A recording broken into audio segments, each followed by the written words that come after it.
Welcome to Alpha as Bash, where we look at alphas, betas, and early access games. Today's video is on the prototype for Sal's Train to the Nightmaresphere. Inspired by the Paper Mario series, Sal's Train to the Nightmaresphere is a simple RPG that uses the same papercraft art style. The version I'm playing is a very early prototype that the developer sent to me, so keep that in mind. The game is currently on Kickstarter with about a week left, and it's pretty far from its $3,200 goal. The game is about Sal, a jerk-off dude from Dumpster City, who stumbles into a quest to save multiple parallel universes from destruction. Just like Decade.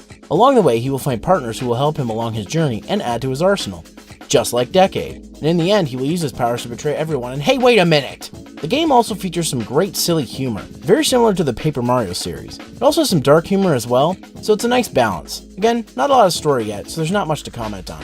While by no means a visual masterpiece, the game uses the papercraft style very well, also adopting lighting effects and shading effects based on how high your settings are. Though to be honest, my subpar gaming PC could run this game on full settings at 60 frames per second, so it doesn't require a GTX Titan or anything like that. That being said, animation is pretty basic, but that's acceptable for an early prototype. The gameplay is very similar to Paper Mario. They are RPG battles with set values rather than mathematical equations based on stats. Battles also integrate action commands and rhythm timing, similar to Paper Mario and Super Mario RPG. There isn't much currently as the game only has your basic attack and coffee abilities, but again, it's to be expected at this stage of development. The music is catchy, but forgettable at the same time. There's not much to it, and it's probably just a placeholder for the time being. There are a few sound effects, such as hopping and bouncing, but again, not much currently.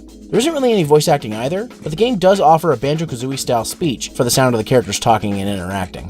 I did happen to find a few secrets and glitches. I found that moving close enough to a rat causes you to bounce up super high and allows you to access a previously inaccessible part of the screen. However, once you're in there, there's no way out, so I had to restart the game. Accessing the pause menu can cause the game's movement to lock up. I was able to get out of it sometimes, but a few times I had to restart.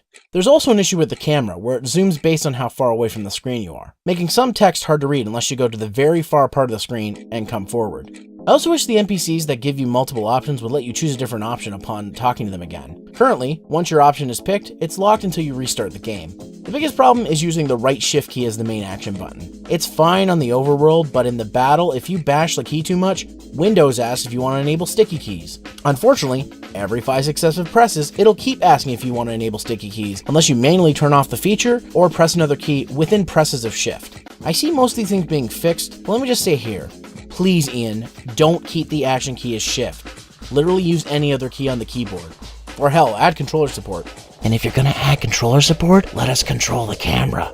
Sal's Train to the Nightmaresphere gives me hope that this style of game is not dead. I won't get too far into my feelings on the recent Paper Mario games, but to sum it up, they're a far cry from the games that made the franchise known. I hope this video will shed some light on the game, and hopefully it will get more exposure as they reveal more about it. For now, we have but a glimpse into this very ambitious game, and I can't wait to see more.